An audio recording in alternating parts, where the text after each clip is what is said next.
Nilailah seseorang melalui pertanyaan-pertanyaannya, bukan melalui jawabannya. Dari pertanyaan yang diajukan nanti kelihatan tipe orang ini seperti apa.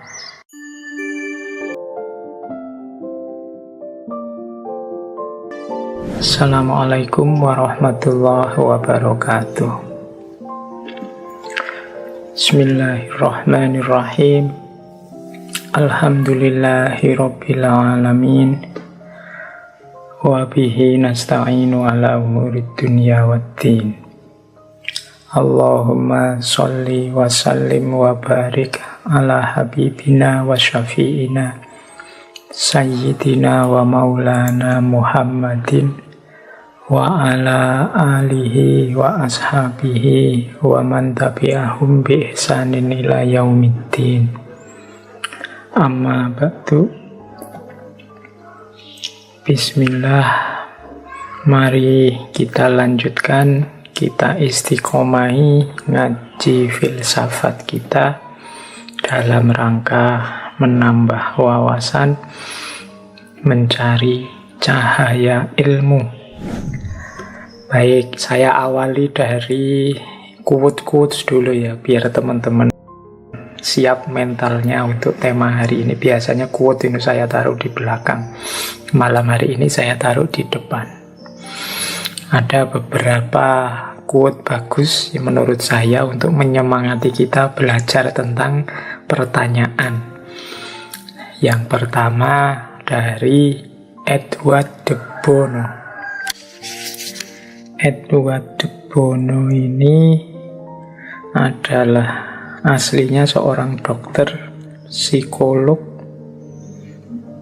penulis, filosof juga, konsultan juga. Beliau yang mempopulerkan istilah berpikir lateral.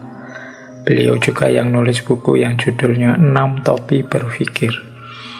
Dan beliau ini yang punya gagasan agar di sekolah-sekolah itu juga diajarkan metode berpikir yang benar. Tidak hanya nunggu kalau kuliah, kalau masuk jurusan filsafat. Buku-bukunya banyak, termasuk yang diterjemahkan dalam bahasa Indonesia. Nah, beliau punya quote bagus tentang pertanyaan, yaitu asking a question is the simplest way of focusing thinking. Menanyakan sebuah pertanyaan itu cara paling mudah untuk memfokuskan pemikiran. Jadi, kalau kita ingin fokus, coba bertanyalah. Jangan dikira bertanya itu diawali dari tidak tahu apa-apa. Bertanya itu diawali dari rasa ingin tahu, karena pengetahuan sebelumnya dirasa belum memuaskan. Maka cara untuk fokus itu yang paling mudah adalah bertanya. Kalau teman-teman misalnya baca buku, ingin mudah paham buku itu, coba rumuskan pertanyaan-pertanyaan yang berhubungan dengan isi buku, dan nanti setelah bukunya kita baca, coba jawablah. Mungkin tidak harus full buku, mungkin di tiap bab, mungkin di tiap subbab. Coba rumuskan pertanyaan-pertanyaan, baik yang isinya informatif dari buku itu maupun yang isinya bertanya karena kita tidak paham, ingin penjelasan lebih jauh. Nah, itu boleh, bukunya nanti dicoret-coret isinya pertanyaan-pertanyaan. Ini memudahkan fokus. Daripada mungkin membaca buku sambil lalu saja, sambil santai, sambil melakukan apa, yaitu biasanya tidak fokus. Untuk fokus itu ada pertanyaan-pertanyaan yang ingin kita tahu jawabannya. Ini membuat kita fokus. Malam hari ini misalnya, teman-teman kan sudah ngerti ngajinya, temanya adalah tentang cara bertanya atau seni bertanya. Mungkin sudah ada pertanyaan-pertanyaan di pikiran kita, cuma tidak kita rumuskan dengan baik. Boleh sekarang ditulis, misalnya dalam bentuk pertanyaan, bagaimana sih cara bertanya yang baik itu? Bagaimana sih cara membangkitkan minat untuk bertanya itu? Kemudian apa sih ukuran-ukuran pertanyaan, disebut pertanyaan bermutu atau tidak itu? Coba bikin pertanyaan sebanyak mungkin. Nanti kita akan lebih fokus mendengarkan ngaji ini. Karena apa? Kita punya pertanyaan yang butuh untuk dijawab. Filsafat itu lahir ya karena orang bertanya. Tidak puas dengan jawaban-jawaban yang ada sebelumnya yang dianggap mitos. Seperti dari zaman Yunani. Jadi orang bertanya, hari ini mengapa teman-teman kebingungan luar biasa, zaman hoax, zaman berita palsu, zaman informasi buatan, kita bingung, kita terombang-ambing. Mungkin karena kita terbiasa menerima, menelan begitu saja informasi. Kita tidak terlatih bertanya dan mempertanyakan. Sehingga akhirnya kita bingung sendiri karena kita tidak fokus. Tadi ada info A, sekarang ada info B, mungkin besok ada info C. Dan kita bingung tentang hal yang sama, infonya macam-macam. Itu karena kita telan begitu saja, tidak pernah mempertanyakan. Makanya kata Francis Bacon, a prudent question is one half of wisdom. Pertanyaan yang serius, yang baik, yang hati-hati adalah setengahnya kebijaksanaan. Jadi ini quotes dari Francis Bacon yang dulu pernah kita bahas satu sesi penuh, tokoh yang memicu lahirnya modernitas di Barat. Jadi pertanyaan yang kita susun dengan baik, dengan hati-hati, dengan bijaksana, itu adalah setengahnya kebijaksanaan. Jalan untuk menuju kebijaksanaan. Sama seperti Peter Abelard. Peter Abelard ini filosof juga.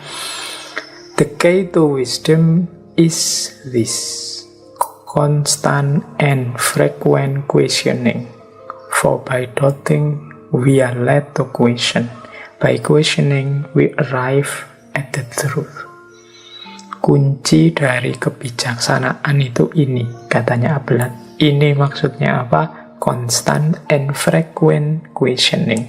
Bertanya secara kontinu dan berulang-ulang. Tanya lagi. Semakin banyak pertanyaan, semakin luas wawasan kita. Karena dengan meragukan sesuatu, kita akan terbawa kepada pertanyaan, dan dengan mempertanyakan sesuatu, kita akan sampai pada kebenaran. Kita ragukan, kita tanyakan, akhirnya kita sampai pada kebenaran. Kalau apa-apa kita terima begitu saja, ya mungkin kita akan terjebak, kita akan tersesat dalam yang kita anggap kebenaran, padahal mungkin tidak. Biar tidak terjebak ke sana, ya satu-satunya jalan adalah ayo bertanya. Jangan hanya menerima. Terus ada lagi quote dari Voltaire. Judge a man by his question rather than his answer. Nilailah seseorang melalui pertanyaan-pertanyaannya, bukan melalui jawabannya. Dari pertanyaan yang diajukan nanti kelihatan tipe orang ini seperti apa. Itu Voltaire. Kalau Einstein, dia punya quote bagus tentang pertanyaan. The important thing is not to stop questioning. Jadi hal yang paling penting adalah untuk tidak berhenti bertanya. Bertanyalah terus, nanti akan lahir Einstein baru. Orang-orang pinter baru yang banyak. Jadi quote-quote ini menurut saya sudah cukup untuk memprovokasi kita betapa pentingnya pertanyaan untuk dunia ilmu maupun dunia filsafat maupun untuk kehidupan kita. Kalau tidak ada orang bertanya, tidak akan lahir ilmu baru. Kalau tidak ada ilmu baru, ya dunia ini tidak akan berubah. Siapa yang ingin mengubah dunia, kuncinya ilmu. Siapa yang ingin menghidupkan ilmu, antara lain dengan bertanya. Oke, terus ambil nafas dulu sebentar. Semoga sudah mulai terbayang dan mulai bersemangat kita untuk menjawab dan mencari pertanyaan dengan baik. Nah, sekarang tentang ciri-ciri pertanyaan yang baik. Ada beberapa ciri. Ini harus dilatih. Pelan-pelan nanti kita bisa membuat pertanyaan yang baik. Tapi kalau ada pertanyaan, boleh kita uji ini termasuk pertanyaan yang baik atau tidak. Pertanyaan yang baik itu yang pertama apa? Membangkitkan rasa ingin tahu. Jadi orang kalau mendengar pertanyaan itu tertarik, kira-kira jawabannya apa ya? Kalau ada pertanyaan jawabannya sudah jelas, itu kan kita malas mendengarkannya. Saya sering di TV itu misalnya ada bencana apa musibah misalnya, terus yang wawancara pertanyaannya kadang tidak menarik sama sekali. Misalnya tanya, Bapak sedih tidak mengalami bencana ini? Ditinggal, misalnya artis ditinggal orang tuanya, apa yang Anda rasakan? Sedih atau tidak? Itu kan pertanyaan yang tidak usah ditanyakan, kita juga sudah tahu jawabannya. Jadi pertanyaan yang baik itu pertanyaan yang membuat kita ingin tahu kira-kira jawabannya apa. Nanti kalau kita jadi reporter, kalau ada yang jadi reporter, coba latihan membuat pertanyaan yang ini orang kalau mendengar pertanyaan ini, semua ingin tahu jawabannya. Bukan, alah kalau ada pertanyaan itu, tidak usah dijawab, saya juga sudah tahu kira-kira jawabannya apa. Nah, itu pertanyaannya berarti kurang baik, tidak menarik. Yang kedua, pertanyaan yang baik itu membuat orang semangat untuk progres itu maksudnya apa? Ini kalau jawabannya ketemu, ada yang berubah lebih baik. Nah, ini pertanyaan yang sangat baik. Jadi, wah ini harus saya jawab ini. Kalau pertanyaan ini ketemu jawabannya, hidup kita akan jadi lebih baik. Nah, itu pertanyaan yang baik juga. Kalau tadi saya bisa jawab tipe orang seperti apa aku ini, nah kalau ketemu ini, wah aku bisa berubah jadi lebih baik. Nah, cari pertanyaan-pertanyaan yang membangkitkan semangat untuk jadi lebih baik. Jadi semangat untuk progres. Ini mungkin di TV-TV, di podcast-podcast, teman-teman latihan membuat pertanyaan yang kalau itu ditanyakan ada jawaban yang konstruktif, kreatif, membuat hidup jadi lebih baik. Nah, berarti itu pertanyaan yang baik. Yang ketiga, pertanyaan yang baik itu yang memicu diskusi yang reflektif. Ya memang jawaban pastinya tidak ketemu, tapi ini membuat kita berdiskusi dengan reflektif. Reflektif itu dengan mendalam. Membuat akal kita berputar, bergerak, menganalisis. Wah, ini kan kerja yang mulia berpikir itu. Jadi pertanyaan yang membuat kita berefleksi itu adalah pertanyaan yang bagus. Kemudian ciri pertanyaan yang baik lagi adalah pertanyaan yang membuat kita fokus dalam pembahasan. Jadi jangan menanyakan sesuatu yang membuat temanya melebar kemana-mana. Hari ini temanya apa, malah tanya tentang apa. Ini bukan pertanyaan yang baik. Ya memang orang harus banyak tanya, tapi kan juga harus ngerti momennya. Nah, pertanyaan yang baik itu membuat orang tambah fokus, tambah paham terhadap permasalahan. Pertanyaan yang baik juga memancing pemikiran yang kreatif. membuat orang ingin tahu jawaban-jawaban yang baru. Ini kan fungsi kreatif dari pertanyaan. Ini nyambung dengan selanjutnya, melahirkan kemungkinan-kemungkinan baru. Jadi pertanyaan-pertanyaan yang membuat orang, wah ini mungkin A ini jawabannya, mungkin B ini jawabannya. Wah tidak terfikir ke situ. Gara-gara pertanyaan ini kita jadi berpikir ke sana. Nah ini pertanyaan yang baik. Jadi melahirkan kemungkinan-kemungkinan yang baru. Terus pertanyaan yang baik itu menampakkan asumsi-asumsi yang tersembunyi.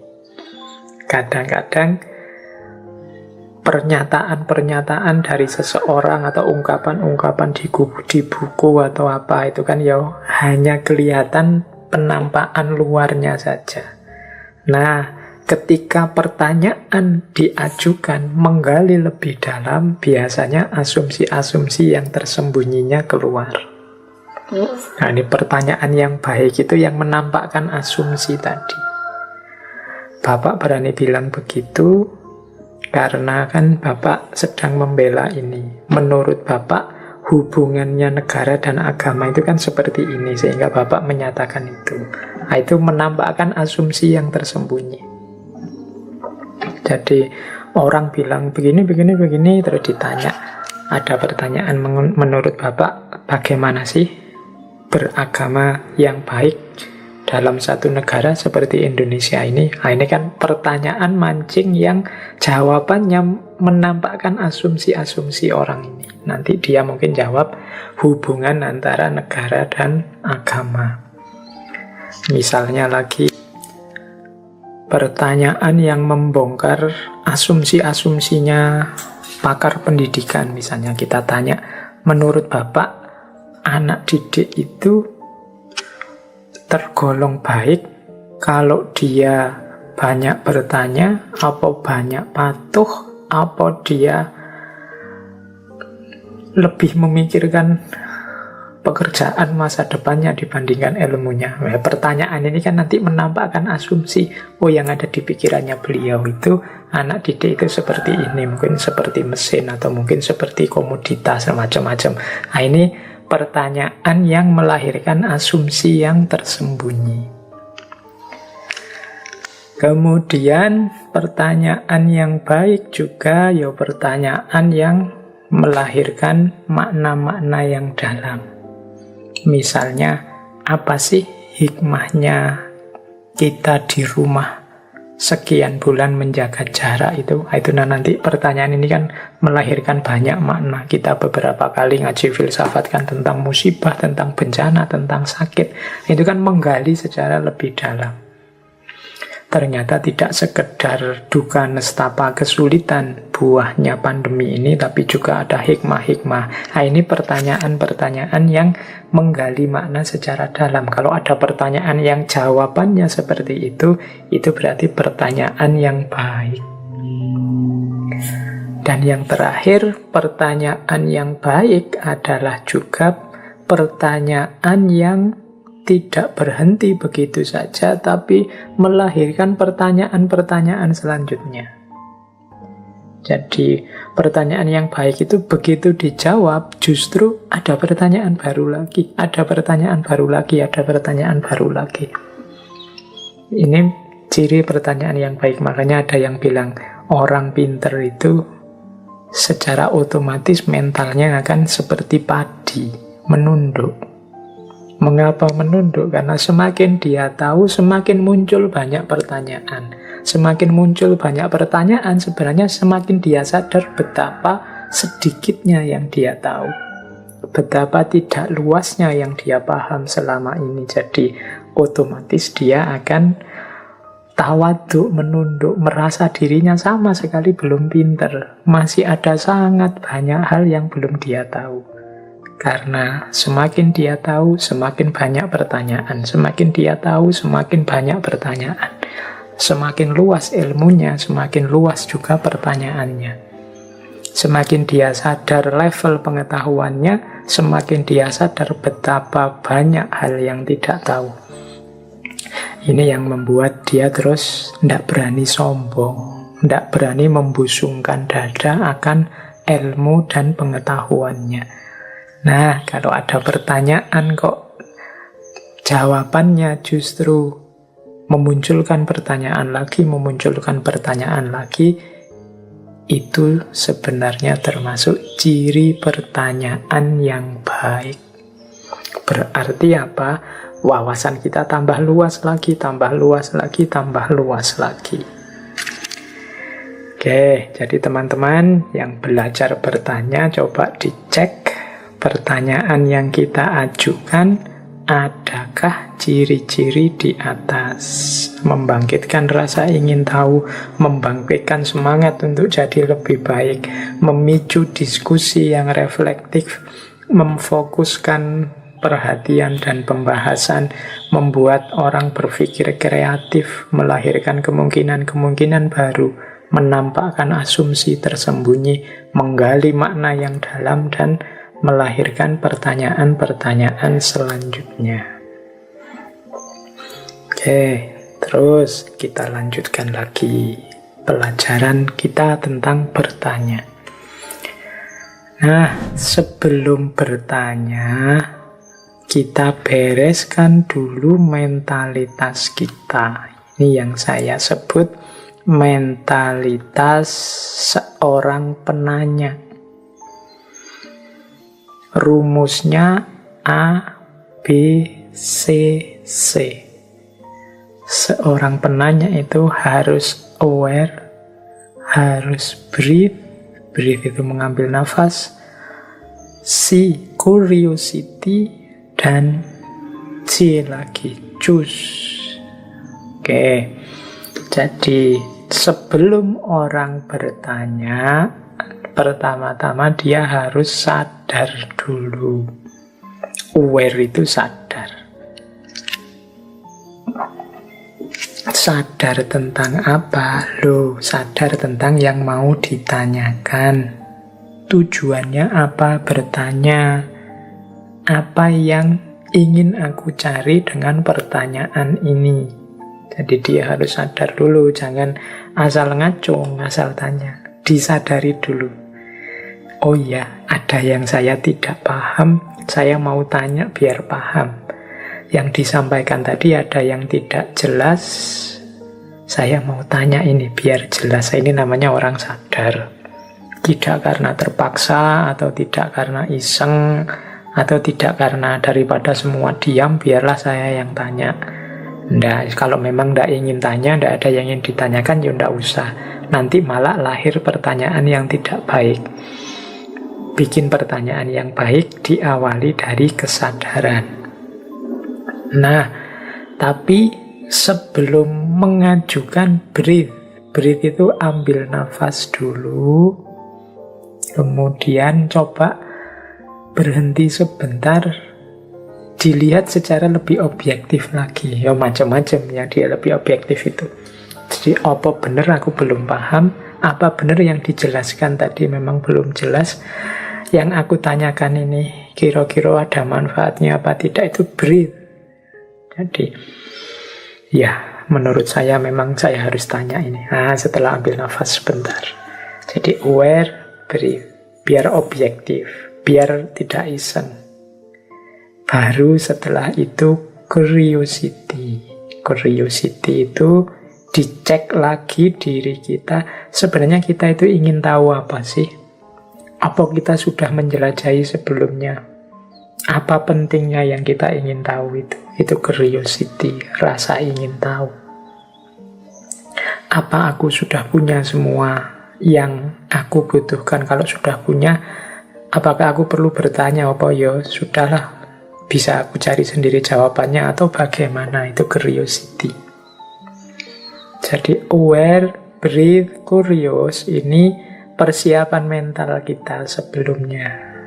Jadi kalau tidak ada curious, tidak akan kita bertanya. Kalau tidak ada breathe, nanti jangan-jangan pertanyaan yang kita ajukan tidak ada gunanya. Mungkin ngulang orang lain, mungkin karena kita tidak fokus saja, atau sebenarnya kita sudah tahu jawabannya. Kalau tidak ada aware, ya pertanyaan diajukan secara iseng saja, atau tidak serius, atau secara tidak sadar, atau secara otomatis saja. Harus aware, breathe, curious. Sadar, ambil jarak sebentar, kemudian ditegaskan rasa ingin tahunya. Baru setelah itu choose. Choose itu ayo diputuskan, mau tanya apa sekarang. Pilihlah pertanyaan yang tepat. Tadi sudah ada ciri-ciri pertanyaan yang tepat. Mau tanya tentang apanya.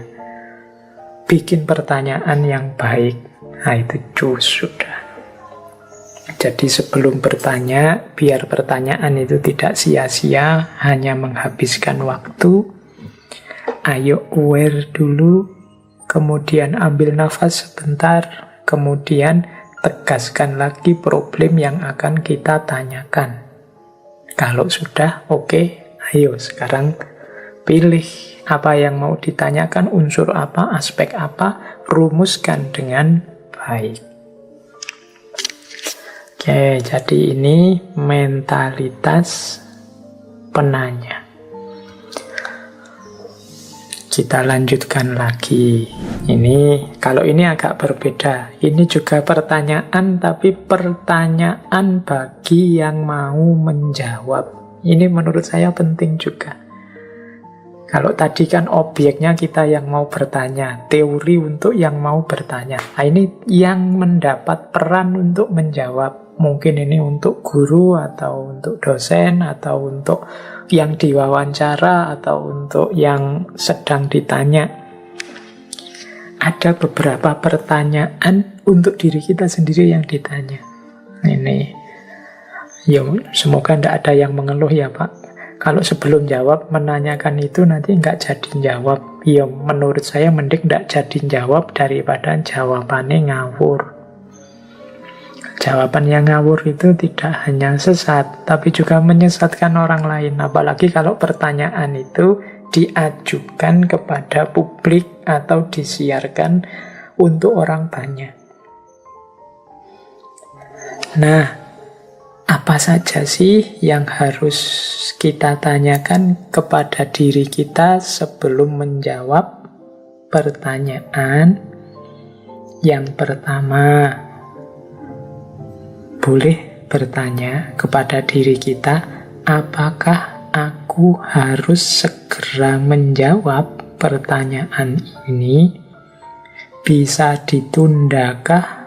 Atau jangan-jangan tidak perlu aku jawab juga tidak apa-apa, wong itu pertanyaan yang sifatnya retoris atau pertanyaan yang hanya mengisi waktu. Nah, ini penting.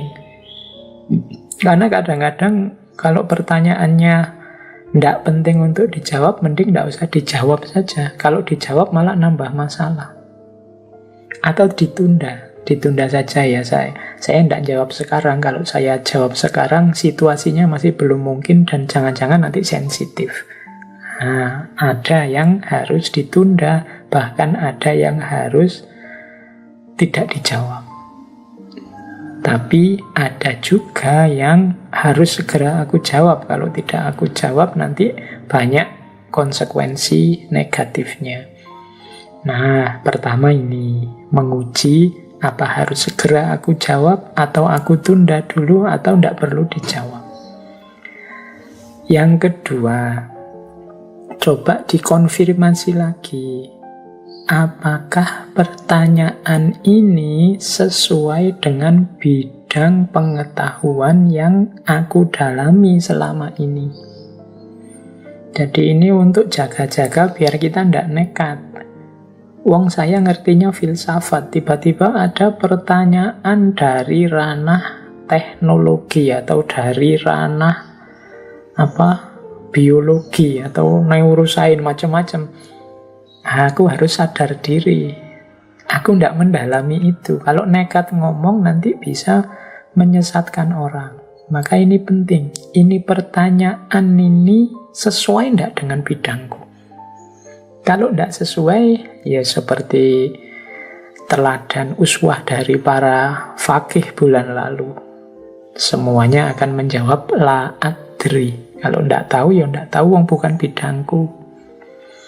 Nah, ini harus kita sadari karena kadang-kadang memang orang banyak itu bertanyanya sesuai problem yang terlintas dalam pikiran mereka masing-masing. Sehingga kadang-kadang tidak kritis. Pertanyaan ini harusnya tidak diajukan ke beliau, tapi ke beliau yang lain, yang sesuai dengan keahliannya. Bahkan kadang-kadang ada pertanyaan itu, oh ini yang bisa jawab cuma Tuhan ini, atau yang bisa jawab cuma Rasulullah ini. Pertanyaan level yang seperti itu. Nah, jadi sebelum jawab, ayo kita uji diri kita, ini bidang saya apa enggak. Kalau bukan bidang saya, yo nyuwun sewu, saya bukan bidangnya. Khawatirnya kalau ngomong nanti malah menyesatkan. Demikian juga, ini yang selanjutnya, meskipun itu bidang kita, coba ayo ditanya lagi, apa aku sudah tahu jawabannya? Kalau belum tahu, harus jujur, belum tahu. Tidak apa-apa, tidak akan menjatuhkan martabat kita. Justru menunjukkan kita ini orang yang punya integritas moral. Jadi jujur, tidak tahu ya bilang tidak tahu. Atau ya kalau ingin lebih objektif lagi, belum tahu. Mungkin besok setelah belajar saya tahu. Nah, ada juga sebelum menjawab, coba bertanya, apa harus mencari rujukan dulu? Ini pada dirimu yang mau jawab. Ini saya uraikan begitu saja, seingat saya, atau ini problemnya penting. Kalau saya uraikan begitu saja, nanti jangan-jangan keliru, harus buka buku dulu, harus cari rujukan dulu, harus tanya ahlinya dulu. Yo, kalau memang butuh cari rujukan dulu, yo jawabannya di PR saja, di pending saja. Mohon maaf, ini saya harus buka kitabnya, khawatir saya keliru. Ya saya hafal sih sedikit-sedikit, tapi hafalan saya kemungkinan tidak utuh lagi. Jadi kalau tiba-tiba saya sampaikan nanti menyusahkan dan menyesatkan. Jadi PR ya, kalau memang acaranya selesai saya jawab offline ya. Nanti kita ketemu lagi, atau ya tetap lewat medsos nanti saya japri atau DM, tidak apa-apa. Jadi tegaskan lagi, ini butuh rujukan apa enggak. Kalau memang yakin jawabannya sudah tepat, enggak, saya ingat kok butuh rujukan, tapi saya hafal rujukannya, sudah saya sampaikan saja. Yo, disampaikan saja, enggak apa-apa. Tanyakan juga, jangan-jangan problem ini berhubungan dengan pandangannya orang lain, yang kita harus diskusi dulu, harus konfirmasi dulu ke yang bersangkutan. Wong tadi yang bersangkutan tidak mewakilkan ke kita. Kalau saya ngomong mewakili dia, atas nama dia bisa bahaya. Ini atas nama umat atau atas nama ini, kapan kita minta izin jadi atas namanya? Nggak, ini berarti apa? Jangan kesusu dijawab, atau kalau dijawab ya sebut saja, ya pastinya yang bersangkutan yang tahu. Nah, jadi kalau ada hubungannya dengan orang lain, butuh konfirmasi atau butuh pendalaman dengan orang lain, harus didiskusikan dulu dengan orang yang bersangkutan, ya jangan kesusu dijawab. Bereskan dulu konfirmasi dari orang lain. Kemudian kadang-kadang juga harus observasi dulu. Saya belum bisa jawab karena belum tahu duduk persoalannya yang tepat. Saya harus observasi dulu, menguji dulu, bertanya-tanya dulu kemana-mana. Nah, kalau memang sudah lulus dari semuanya, yo monggo dijawab. Jangan sampai menyembunyikan wawasan, menyembunyikan ilmu, karena ilmu itu anugerah Allah dalam bentuk cahaya yang kita untuk mencahayai yang lain juga, tidak hanya mencahayai diri kita sendiri. Tapi kalau memang ada kendala-kendala yang tadi 1, 2, 3, 4, 5, 6 tadi, yo coba dipikir lagi.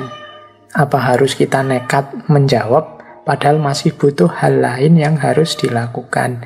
Jangan sampai kita sesat dan menyesatkan.